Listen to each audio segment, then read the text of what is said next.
This is a beginner's guide to Silent Hill for the PlayStation 1.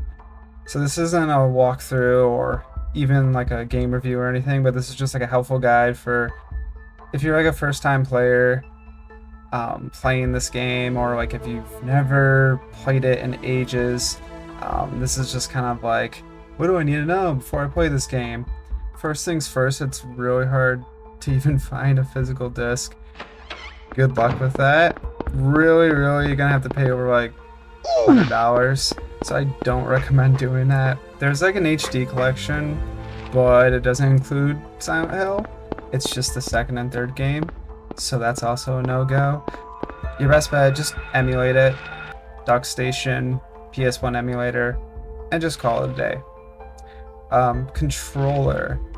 I basically recommend any of the PlayStation controllers. 1, 2, 3, 4, 5. Any of them are pretty good for it. You can use an Xbox controller as well. The controller I used was a PS1 controller, but it's one that doesn't include the sticks. The movement in this game is like pretty tanky. You don't move around really quickly, so I just prefer using the D-pad, but you're really good with any controller. The difficulty for this game is probably just about right. Pretty medium.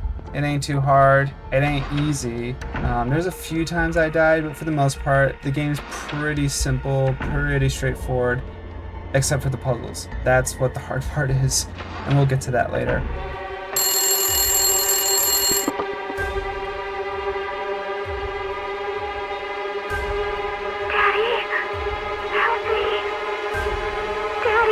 Alright, some fundamentals, things that you should probably know before you play this game that will help you.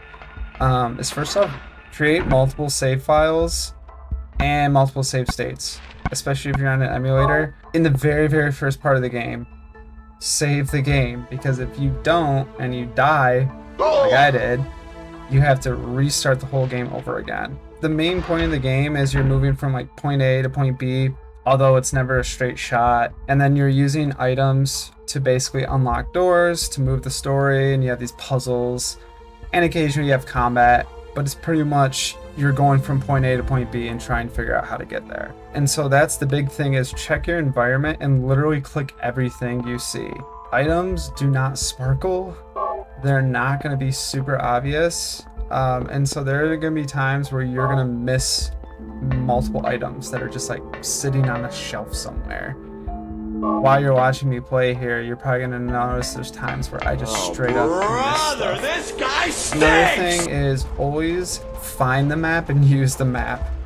The map is gonna change over time, and you'll have the main one of Silent Hill, but you're gonna also gonna get maps of like other areas. And as you explore the rooms, the map is gonna change over time. I'm really stupid, and as you'll see in my recordings, I opened up the menu to open the map. You don't need to do this. You can just press triangle or whatever button is the triangle button, and that's going to open up the map automatically. So you don't have to go to your menu like I do. One more thing is you can actually miss maps. As you move on the game, you're going to get new maps, but you have to find them. As I'll point out, there are times when this is super obvious, but there is maps, especially in the later part of the game, where you can literally just miss it and then you're blind. So make sure you grab the maps. Don't waste any bullets when you're out on the streets of Silent Hill. Just run. Don't waste your time. The enemies, you can just run right by them. Speaking of the enemies, every time you see an enemy, there's going to be a little radio noise. That basically means that there's an enemy nearby. That's your radio. Once again, took me a bit to figure that out. You can also turn this off if it annoys you. So if it drives you nuts, you can turn it off. Make sure you're reading the descriptions of the items that you actually pick up. So a lot of them are like clues to what you have to do. It's kind of like Resident Evil. So make sure if you're stuck, look at what your items are and look at what the description is. You're gonna be dealing with a lot of puzzles, and sometimes these are super cryptic as hell because it's the 90s, and the hints for these puzzles are basically hidden around wherever you are. So like if you're in the school, it's going to be hidden in books or posters, and there's going to be these posters that make no sense in the moment, but they're actually telling you about, you know, some puzzle. So even for boss fights, they will tell you about upcoming boss fights. So make sure you're reading posters, pictures, any diary entries. It's not random. It's actually telling you about the game. And if you ever get stuck, which you will in this game, I got stuck in the school. As you can see, I'm running around like a madman trying to figure out where to go. Make sure you check every single room. There's gonna be a spot where I just straight up didn't check a room, and it's gonna show you on your map if you've checked the rooms or not. So check every room. Like I said before, there's some really cryptic puzzles, and I'll get to those later on. Make sure you have like a notepad or something next to you. There are some puzzles where you literally have to write some stuff down. There's specifically in the school, which is like the first area you go to, there's a piano puzzle where you have to memorize certain keys and how to press them. You're not gonna remember that. You have to write it down on a notepad. Another thing that I'm gonna get to a lot later is make sure you unlock doors. So there's gonna be times where you go different directions and there's gonna be doors that you'll get to the other side of. These doors don't automatically unlock. You have to go up to them and unlock them. So make sure you do that so you don't have to go all the way around. Another thing is that you get a pistol pretty early on. You get weapons, but you're probably gonna miss some on your first playthrough. For instance, I missed the rifle and the chainsaw on my first playthrough, and that's okay. You can still beat the game, but just keep in mind that there's going to be some weapons that you might miss. Some of them are really obvious, others are kind of hidden. Another thing with speaking of weapons is if you're in a building like the school, try to use your melee weapons as much as possible. Don't go gung-ho and just like shoot everyone like crazy.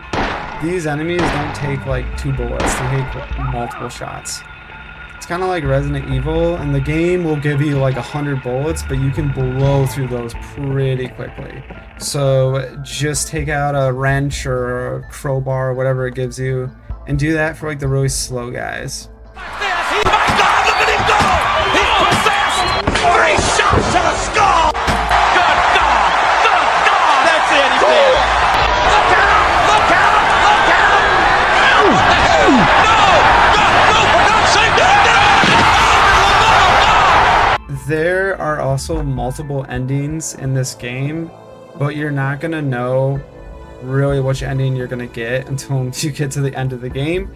Once again, it is super cryptic. You're not gonna know what you're gonna have to do to get these endings. I believe there's 4 or 5 different endings. These are really easy to miss. Without spoiling anything, these are really simple, as in, did you pick up this one item at this certain point in the game? Did you talk to this person at this very specific part of the game? None of this stuff is required, so it's really easy to miss, but honestly, don't worry about it. My only hint with that is just make sure you check everything, go to all locations. This next part is gonna have some minor spoilers. I'm not gonna spoil really anything about the story. This is more just locations and just kind of like things that I got stuck on when I was playing this for the first time.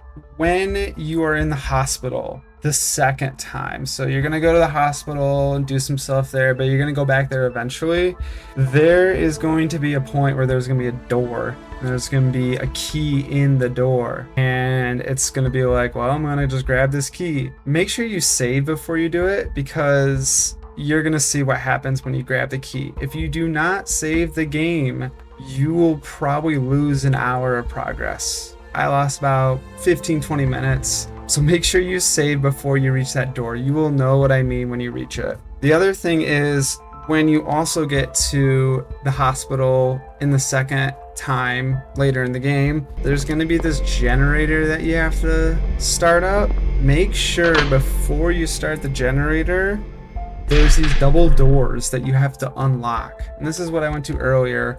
You got to unlock all the doors, because if you don't, you're gonna not be able to go to the other floors, and then you're gonna have to go back to the generator, turn it off, go back upstairs, unlock the door, and go back to the generator. So there's gonna be a lot of backtracking if you have to do it in a specific order.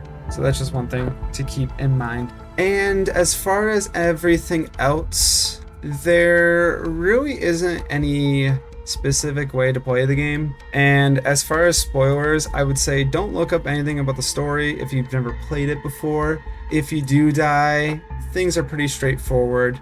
Those are some basic tips about Silent Hill. If you like horror games, you need to play it. And like I said, it's not too difficult of a game. It's not easy, it's kind of cryptic, and the controls are a little tough. But once you get the hang of it, it's pretty solid. You probably will enjoy it if you like horror games. So those are some tips and helpful foundational guide to Silent Hill for someone playing it for the first time.